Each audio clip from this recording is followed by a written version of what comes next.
So as you guys know, the NBA trade deadline recently passed, and I can't lie, this might have been the best deadline we've had in recent memory. And in today's video, I'm going to go ahead and I'm going to grade every single major blockbuster deal that happened this past deadline. And when I say major deal, I'm talking about, players that are kind of like star caliber. I won't be going over every single trade, and I will not be going over like role players and all that, just to make sure this video is not too lengthy. But with all of that being said, you guys know what to do. Hit that like button if you enjoyed, as it really helps out the channel, and also make sure to subscribe if you guys enjoy this type of content, so you don't miss out on any new videos like this. Plus, I'm trying to hit 1,000 subscribers, and once we hit our goal, I am finally going to do a face reveal. But with that being said, let's go ahead and let's get this video started.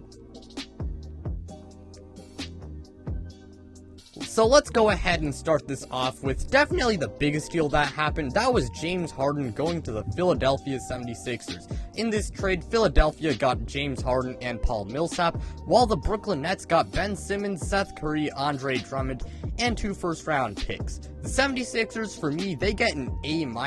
James Harden and Joel Embiid, they are instantly one of the best duos in the entire league, and they should be able to make Philly a bona fide title contender. Getting James Harden, he's just instantly going to upgrade your team, and because of that, that was really just a big reason why Philadelphia gets such a high grade. However, that being said, the Sixers, they did lose one of the best role players in the NBA in Seth Curry, and Seth Curry, he was a massive part of that squad, so losing him, it does definitely hurt. But then again, you did have to give up, you did have to sacrifice some if you wanted James Harden. Plus, I do kind of question the fit between Joel Embiid and James Harden, and I do believe that they both need to make adjustments if they want the 76ers to reach their full potential with this duo, because Joel Embiid, he's going to have to run more pick and roll, so he will not be getting as many post touches, and James Harden, he has to be more active off ball, because although he will run, pick and rolls, I'm sure the Philadelphia will adjust to James Harden's play style. They will still have possessions where Joel Embiid has the ball mostly, and he's in the post doing his thing. So James Harden, he has to definitely make some adjustments to his game in, being more of an off-ball player. But overall, I like this trade for Philadelphia for very obvious reasons. Then we got the net side of things, and they also get an A-.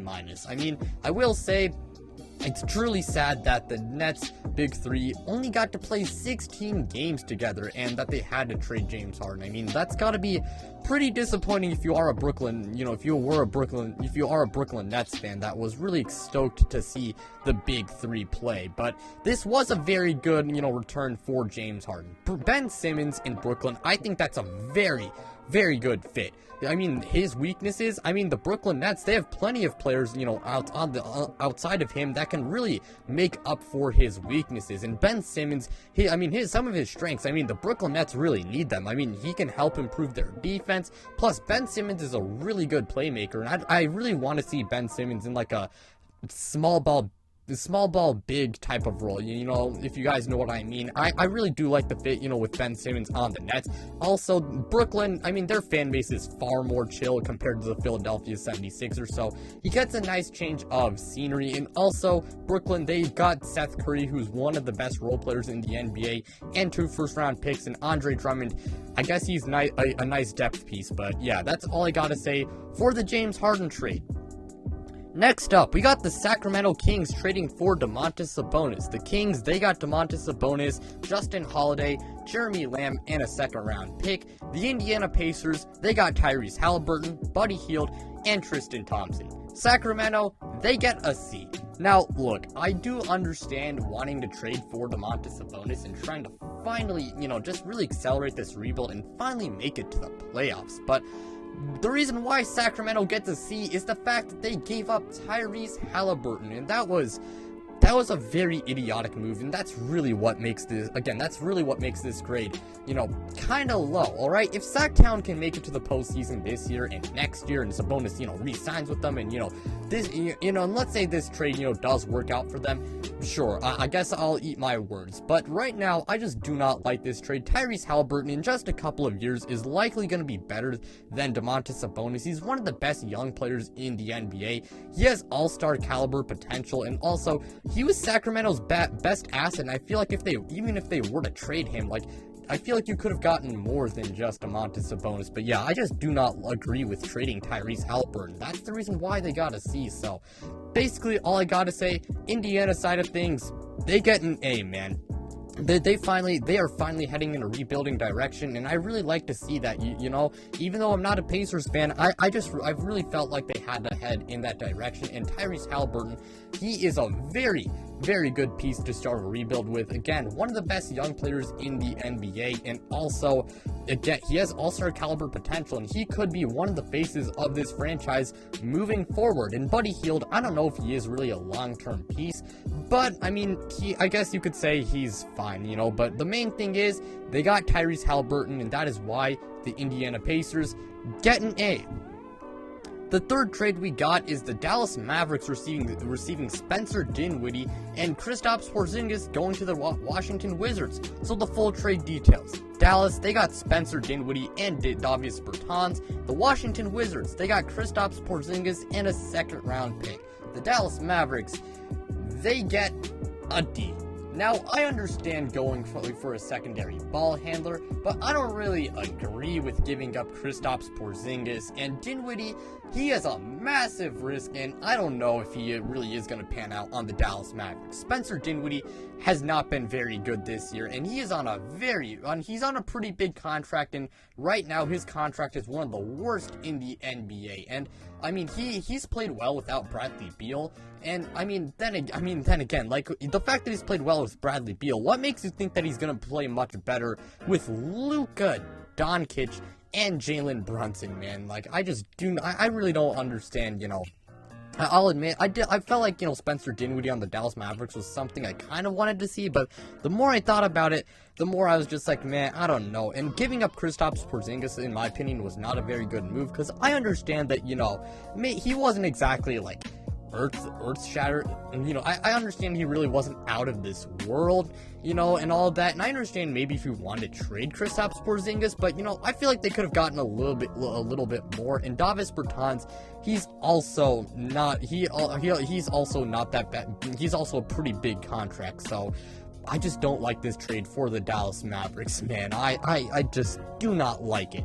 Then you got the Washington Wizards, and they got Kristaps Porzingis and a second-round pick, as I said before, and I'm going to give them a B, maybe a B minus, something like that. I'm just going to go ahead and give them a B. I have no clue what direction the Wizards are heading. It looks like they're heading in a little bit more of like a win now type of direction, but I don't know if I really agree with it, but I mean, it looks like that's what the direction that, you know, they're heading in. And Kristaps Porzingis, I think he can help with that. They did trade Montrezl Harrell to let Kristaps Porzingis, you know, play the 5, and I think he actually has been pretty solid this year. Not that bad as a scorer. I really hope his efficiency picks up, because I will admit, even though his scoring has gone up, his shooting, it's definitely been a whole lot worse, and he is a pretty good shot blocker, and I do believe, like, his defense, it's alright. Kristaps Porzingis, he's been pretty solid this year, and I mean, if he can improve his efficiency on Washington, well, this trade will be, you know, even better. Again, I don't know what direction they're heading in, so because of that, I'm not going to give them an A, but I think a B is a pretty fair grade, you know, given the fact that they were able to get Kristaps Porzingis, you know, for two pretty bad contracts, and they got rid of Spencer Dinwiddie. But all I gotta say, next up we got, you know, our final trade. That is the New Orleans Pelicans getting CJ McCollum.